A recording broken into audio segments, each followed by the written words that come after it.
People are getting the call for Rolexes left and right. Mm-hmm. Your Submariner's ready. Your Datejust is ready. Mm-hmm. Come pick it up. Come pick it up. There are some watches that you can't get, but the question is, how can you actually get a Rolex now that the market is changing? Yep. And can you?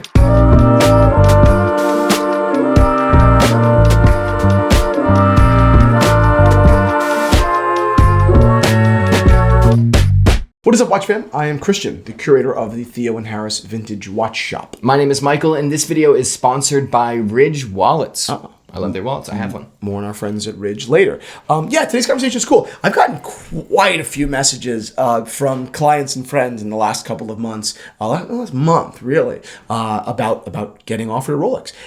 In fact, one of our good friends and clients got offered a Skydweller in black 2 days ago and turned it down. That's it. Wow. If that doesn't tell you, if that doesn't tell you where the Rolex, the hype business is at the moment, that's amazing, right? And I'll explain exactly what I mean a little bit later on. Yeah. So let's get into it. So obviously Rolex is increasing production, or it seems to be, or there's less demand. There's something going on. Well, Rolex, it's all this. It's all happening, right? Rolex is increasing production. There's no question about that. They are investing in the infrastructure to expand their production. There's no question. Now the question is on the client end, right? Are sales on par? And I would say absolutely. Okay, right? Sales are still on par. I just don't think that the vicious fight to get these Rolexes is the same. Now, is it not the same because COVID? Is it because the market, or is it because people are like, I guess you can't get one? So I think it's natural human behavior, right? I think that a lot of the guys that got them, right? They got them already. Yeah. And maybe whether they paid secondary prices or retail, whatever it is. And then a lot of other people, a significant percentage of the remaining people that haven't been allocated yet, they're not about to kill someone to get one. They're like, I've been on the list for a while. The anxiety went down. Like, that itch is no longer there. Yeah, I still want my sub. Sure. Yeah, I want my sub. But in those months, in that year or 2 years that I was in the waiting list, I calmed down. I watched content that educated me more about watches. I saw other watches. I bought other stuff too. Yeah. Yeah. So that intense anxiety surrounding that hype did not exist. Or rather, it has dwindled. So 2 questions I will pose to you. Yes. Number 1, knowing this information, should you go gray market? No. I mean, I don't think so. I don't like the gray market, right? I don't either. The gray market I feel like it's getting ripped off. It's getting ripped off, and that's even when you're doing good business. That's how I feel, right? I think a Daytona at $30,000 is ridiculous, right? Same. I think that the person that it's not a crime, obviously. I mean, until it is with timepiece gentlemen, right? But it's not a crime until it is. Which is on your Patreon. A lot of people have been asking for that video. You put it on Patreon because that's true. Yeah, there's hot water around that. If you'd like to hear Michael and I tell the full story about the timepiece gentleman and the fraud in this gray market dealer, they stole $5 million of people's watches in cash. And of course, you're planted in a seat next to him a long time ago. Yes, so I have sat with Anthony and sat with Marco long before this blew up, before. So Michael and I have a really interesting set of stories to talk to you about, but it is over on our Patreon at The Zero. The link is down below. The community is not a free community, but we give out so much in credits and leather goods and all these different things and caps and all this stuff that it certainly is free over the year. There's a trial too, right? Exactly. It's a 7-day free trial. Go ahead and take a look and listen to the episode. If you like it, then sign up. But if you do become a Zero, if you do sign up to our podcast community, shoot me a DM there. Just say hi. We'll talk about watches, talk about whatever. It's great. I love it. I hope to see you on over at The Zero. But the gray market, even when it's a totally legitimate deal, right? And the dealer's not stealing from you. Right. I just don't like the idea of a $30,000 Daytona. I think that it's preying on people's anxiety and people's self-consciousness. And I think that, I think it's silly. I don't like it. That doesn't mean that you can't buy it, but I don't like it. I saw this post on Reddit that was a guy, I think it was a Daytona, maybe a GMT. And it was like, screw Rolex ADs, finally went gray, never going back. And I was like, yeah, but I mean, you did probably pay a hefty premium on that. It's not screw the AD. You could have got a regular price and waited. You just really wanted the watch. Right. You don't need it, right? Like, in a very real way, you don't need the watch. Right. So what are we talking about? Yeah, There's so many other watches out there. I don't understand the urgency. I think the urgency comes from a place of of anxiety. Yeah, and right. I think that we need to address that anxiety and find other watches to buy, as opposed to giving into the anxiety and paying too much money for a watch. Maybe instead of trying, and this is not everybody, of course, we're saying this like very hype-driven market. Instead of trying to blend in, be like there was a time where everybody had a Daytona because that meant you can get a Daytona. Yeah. Instead of that, go the other route, be the trendsetter, find another crazy brand or something like that. 100%. I mean, there are so many watches out there, that you can buy and they're great. Now, I'm not saying that you can never pay gray, right? Like a good example is, the green Rolex Oyster Perpetual. It's a watch that I love, right? 36 millimeters, perfect watch. The watch is $6,100 on retail. I think they're trading between, basically retail and maybe $8,000, somewhere between there, right in that range. I don't blame someone for saying, I want the watch. It's $2,000. Like, I'm just gonna buy it. I don't blame that person. That makes sense to me, right? You're paying a fairly nominal fee to skip a line. Okay, fine. Okay, but plus you're not even paying taxes. So but it's the premiums where the whole ratio is out of whack. If that watch was $12,000, $13,000. If it's $18,000, the Tiffany OP at $40,000 was ridiculous, in my opinion. Yeah, of This course. is my opinion. Yeah. So anyway. Okay, so very briefly, Rolex market update from what you're seeing from the dealer side. This video is sponsored by Ridge, who not only makes amazing wallets and key cases, but is also running a sweepstakes right now where you could win $75,000 or this amazing Ford Bronco that I will tell you about in a second. What you're looking at right now is the Ridge wallet. It expands to hold up to 12 cards plus room for cash while remaining as slim as possible. There are over 30 colors and styles, including carbon fiber, burnt titanium, forged ember, and burnt Damascus. The Ridge wallet is designed with RFID blocking materials to protect you from pickpocketers, and there's an optional AirTags accessory so you never lose your wallet. And we also have the key case, which is very nice because I'm a man that has a lot of keys, but now they are silent. The key case can hold 1 to 6 keys, then I have my car key and my apartment door key on the outside.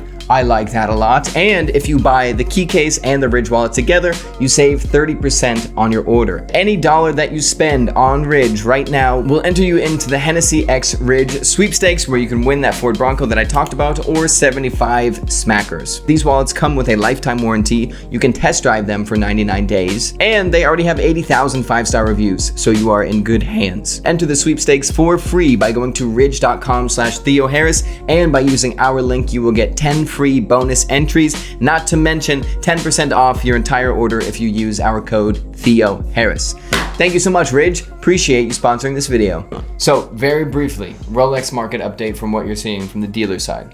What's going on? I mean, listen, these dealers are strong. I mean, they're certainly having no problem selling watches. They've done more business in the last couple of years than they ever have before. The Rolex brand itself is stronger than maybe it's ever been. There's no question. Rolex is creating better experiences in their boutiques. They've invested so much of their money into infrastructure and I think into data collection. And they're pushing it a lot further. They're really pushing right it. now. The Rolex buying experience is incredible right now. Yeah. They're closing boutiques that are subpar, right? It's amazing, and they're building boutiques that are going to be exemplary. That's investing best. in your brand. Come right? on, Yeah.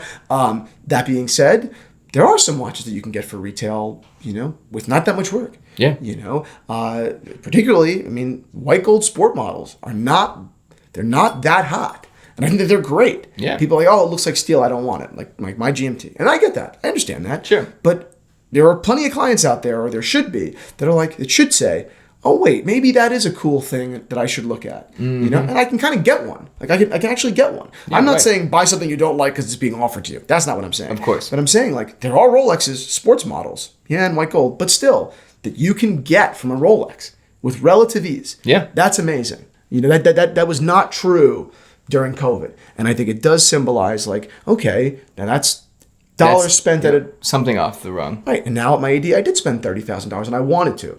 But now I'm probably going to get the call on a steel watch that I want as well. I'm not saying buy a watch you don't want for credit. I'm not saying that. But if you do like the watch, well, that's just going to help your relationship with the AD. So this is all... It's getting to be healthier again. Exactly. There is a way into the door, Yeah. So, even in the most unhealthy of times, we have a friend who was getting every ridiculous watch under the sun. Yep. So, I wanted to break down some things that he does and then just kind of see, obviously that's changing a little bit. Things are being offered more, but best practices and stuff like that. Because you never want to be, two things. You don't want to be the rude guy Right. But you also don't want to be the guy that's like sending flowers to the AD's like family. You want to be top of mind often enough and kind.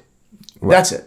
You know, you want if you are a likable person, if you're a good person, not a asshole, but if you're a good person, they should know that, because they're I don't know, they're gonna fight for you, right? When they have to get their allocations, when they, you know, when they're getting watches, you're gonna say, yeah, Michael's a great guy. He really wants that watch. He deserves it, right? The other thing to do is, if you are celebrating something, if you're maybe celebrating an anniversary or birthday or whatever, make that clear. Right? Just reminding them. Like, yeah, you know, my birthday is 6 months from now, and, you know, I really would like that watch. I know that's probably a ridiculous ask, and I don't know how this really works, to be honest with you. It's a mystery. It's an approach of humility. I'm serious, but you know, and this is what I want, but I don't know. I'm just glad to be here, and thanks for letting me try everything on, and this is really great, and I just really appreciate it. I haven't really tried on a lot of Rolexes before, and this is great. Thank you so much for your time.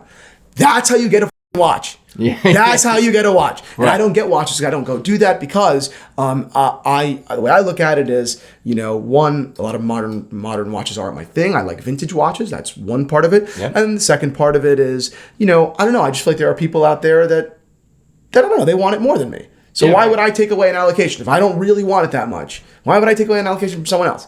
Yeah. It doesn't make any sense, you know? So I don't do that. But that's how you get a watch. That's how everyone that I know gets watches. That's what dealers tell me, why they decide to give allocations to people. We knew he wanted it, and he's nice enough that we wanted to give it to him. That's it, right? Exactly. That's it. I have been at an AD where there was a guy in front of me. I'm going to film a Rolex, so I'm asking to see it. Yep. This guy in front of me is on the phone with a client being like, that one, give me that one. And you could see the sales rep just being like, you're an asshole. Exactly. You're not getting a watch. Exactly. That's it. You know, that it's as simple as that. Like, you know, and if you're in the conversation with a salesperson, or if you develop any sort of rapport, not bugging them, but remember things about them. It sounds stupid, but like, it sounds stupid. Remember their birthday, right, if it comes up. And then maybe if you're in the mall or near the boutique around that time, stop in. Say, hey, I don't need to try anything on today. I was literally down the block, and I knew it was your birthday. Happy birthday. Or I knew it was your birthday last week, so happy belated. It sounds stupid, but it does. Just as a human being, I'd be like, wow, that was way more genuine than like the 50 texts I got. Like, happy birthday. Okay, cool. Okay, fine. Yeah, this guy, like, he didn't rush to see me. He's not, you know, nagging me. Yep. He was down the block. And of course it's a lie, but he doesn't know that. Yeah, and he probably does to a degree. Right, and of course he does. It's still nice. Yeah, right. No, it's okay. I don't need to try anything on. It's great. I was literally over there. I was happy birthday. That's it. And belated. I'm late anyway, so I'm an idiot. That's it. That's how you get. Honestly, whatever you want. It's not just watching. You are being a little bit of a kiss up, and it's a little bit. You know, let's get. What are you saying? That's how it goes. If you say happy birthday, you'll get anything that you want. So yeah, you have to be a little bit of a kiss up, which a lot of people are probably balking at or scoffing at. But some best practices, and then we'll round this out with predictions of what I think will happen in the next few years with Rolex. So, number one piece of advice I have is, if you want to get a Rolex quickly, don't want a Daytona. Mm-hmm. You're not going to get a Daytona. Everything I just said, forget it about Daytonas.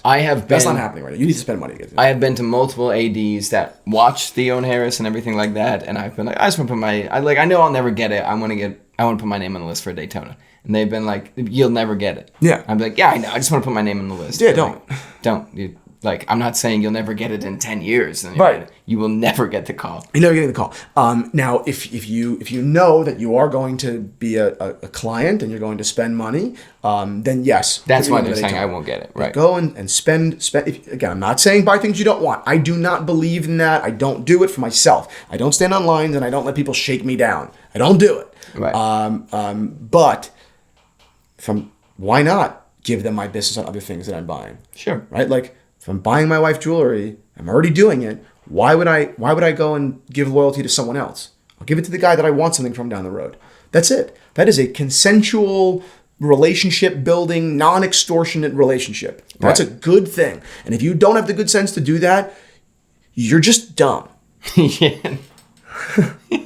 Like, you know? Find an AD that has everything that you could want if you're that type of person, and whenever you want something, that's where you go. That's it. You're my jeweler too. Again, don't get extorted. You're my jeweler. Yeah, right. Exactly.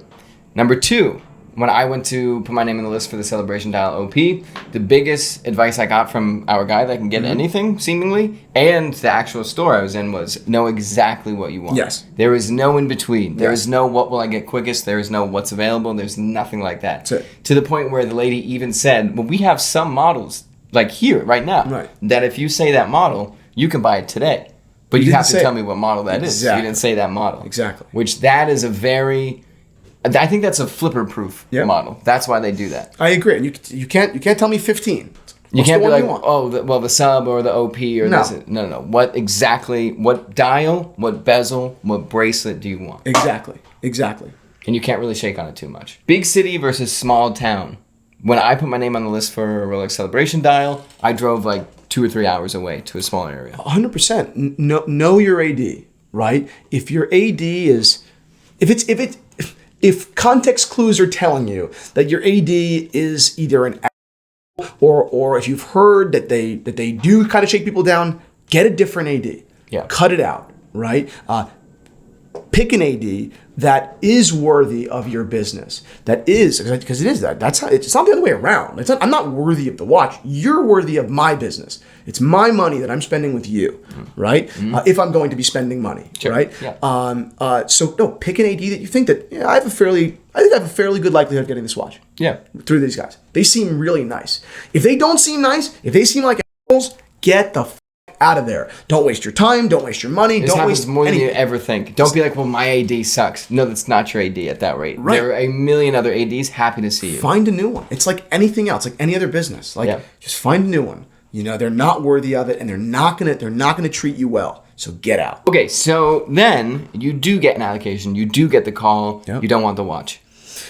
Don't buy it. It's that simple. I think not buying that watch, okay, does two things, right? It makes the AD, who already thought that you were honest because they're allocating you a watch, they don't think you're going to flip it, and it makes them know for sure that you're not that guy, right? This is an opportunity, to really impress them with your character. That's actually not a watch I'm interested in. It's a great watch. It's a little bit big for my wrist, but I actually, what I'm looking for is this, and I will never flip, so I just can't take it. What I'm looking for is this. It's a layup opportunity. And listen, if you don't need the money, don't flip the watch. It's just I understand if you need the money. I get it. You go and make 10 grand. I completely understand. Who the am I to tell you to not go make $10,000 the easy way? Sure. Come on.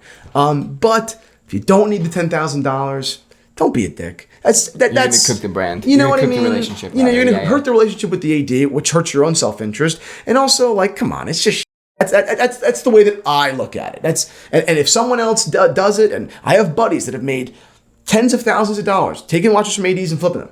I don't think they have low moral character. I don't care. But you're like, what are you doing? You're definitely part of the problem. That's right. That's okay with me. But I know. It's very, very quick to all of a sudden be like, I had a great year. I made a ton of money. I'm going to do it again. Exactly. It's I know that I'm not recommending you to my AD. Yeah, exactly. If you can get a watch from them, whatever. But if they ask me, I'm going to tell them. Yeah. They asked me point blank, and I can't lie. Our friend that gets a lot of watches was like, I'm going to give you my AD. I'm going to introduce you, but you cannot sell your watch. You can't ever sell it. You have to keep it. Right. Okay, no problem. Exactly. Finally, I'm 27. You are 27. Almost 28. Yeah. Woo. There's a unique opportunity for 20-somethings to get a Rolex, to get an allocation. 100%. 20-something men specifically have a unique opportunity to get a watch allocation. It's because we do this very stupid thing. We make the largest mistakes of our lives, and we buy this worthless rock, and then we give it to someone who will forever drain us of time and money. And then that symbolizes our bond, right? Yeah. But if we're going to do that, and God bless you if you're about to. I wish I was. But if you're about to do that, why would you give that money? If you have to spend it anyway. Sure. Use it as an opportunity. Use that purchase as an opportunity to build a relationship with an authorized dealer. Because authorized dealers oftentimes do have jewelry stores. They're also diamond dealers, right? Yeah. So why not? It makes no sense. You're gonna spend the money anyway, whether it's $3,000, $5,000, $10,000, $20,000. It sounds crazy, but in metropolitan, New York, and I'm sure other metropolitan cities, $20,000 is a very common number for people, whether they make a lot of money or not, to spend on an engagement ring. I know that's ridiculous, but that's just what happens very often. I have seen people that make very little money tell me straight to my face they are planning on spending $30,000 on a wedding ring. Okay, wow. Sounds good. Yeah. So what I'm saying is, if you're going to do it anyway, then that's not the AD being extortionate. That is you making the most out of this ridiculous purchase that you have to make, and build some goodwill with an AD. Guaranteed, they will take care of you. A lot of the times. Guaranteed. A lot of the times. We've talked to ADs that are like, I mean, if a guy's coming in for a watch and like he's clearly about to get married, we'll get him the watch. Yes, but he has to get the ring. That's it. Yeah. So you buy the ring. You just you're super nice. As a guy, you just express interest in Rolex, of course. Yes. You don't say if this has to happen that, because they know that, and you're just, now it sounds like you're extorting them. Right. Okay. So just be nice, and when you propose, send a picture to your salesperson, and maybe ask for an introduction to the Rolex guy at the same time. And maybe when you propose, if you have good rapport, send him a picture. Like, I know this is dumb, but we did propose and she liked the ring, and that's it. Like, now I gotta buy myself something. Like, makes these things. I hope you're having a good night. That it builds a rapport and it builds a family feeling with an authorized dealer. So why not do it? Predictions of Rolex. Let's do 5 years and 10 years. First 5 years, I'm talking about in terms of availability. We're not even talking about watches. I think it's going to be essentially the same thing, maybe to a slightly lesser degree, but I think it's essentially, I don't think you're ever what going it to is now. Yeah, I don't think you're ever going to be able to walk into a Rolex and say, I'll take the sub.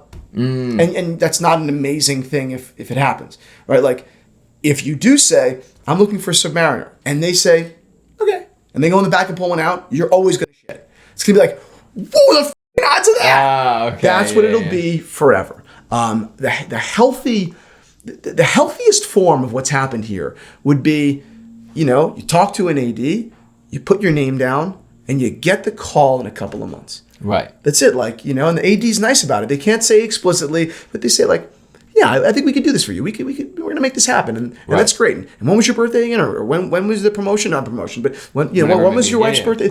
Stupid stuff like that. Because you want it for Christmas? Oh, your son's graduation? Okay. You want it for Christmas? Oh, you're so special. Yeah. I think, all right. And then you get it. I think that is the ultimate evolution of the Rolex buying thing. That is essentially what we see from higher level brands, more expensive, more exclusive, more, I guess not even more exclusive, exclusive branded brands. And there's nothing wrong with that. You're on the list, but we will give you a call in 2 or 3 months. Exactly. That was the Vacheron model that everybody was really happy about. 100%. Because you'd go into Vacheron and they'd say, we don't have the watch now, but we will get it for you in 2 months. You'll have it in 3 months. And it was just that security or that like promise that's like, cool, all right, great. And even the waiting, that polite 3 months, that's actually a luxury experience, because the entire idea is like, you get the call. Like I'm not anxious because I know it's coming, but like I have to wait because these are hard to make, and I have to wait for mine. And I met the people. I met them once. They talked to me. They followed up. Then I went in. They all celebrated. It's exciting. I'm gonna open up a little glass of champagne. Yeah. As stupid as it sounds, like it's a beautiful process to wait a little bit. Right. I can give you what you want. Sure. It takes a minute. We have to build it. Right. It's not fast food. Yeah. Right. Like that. That's it. You know. So I think that's the end beauty of the luxury buying experience in Rolex and in watches in general. I think that is the end beauty, and the only thing I think if we can extract that, you should be nice with your AD, whatever, follow up, trying to make it a relationship, but if we can extract some of the, like, you have to be on your game talking to them all the time, that is the premier, okay, fine, that's fantastic. Totally. As long as I'm not a jerk and you're not a jerk, I'll put my name on the list, I'll get a call, it's very happy. 100%. And that's it. If you guys like this episode, definitely like it and subscribe to our channel. If you'd like more access to more of our content, we have a weekly podcast, as we mentioned. Link is down below to the Zero. It is a private community, so it's not free, but we give out so much in credits and straps and caps and all that stuff that it is free over the year. There's not a question about it. If you do sign up, shoot me a DM. I can't respond to all the YouTube comments; it's just not possible. But I can respond to our DMs over on our Patreon community at the Zero. We have a couple of 100 members, not a couple of dozen thousand, tens of thousands. Exactly. So we can do that. I hope to see you on over there. Welcome you to our community, and that's it. Speak soon.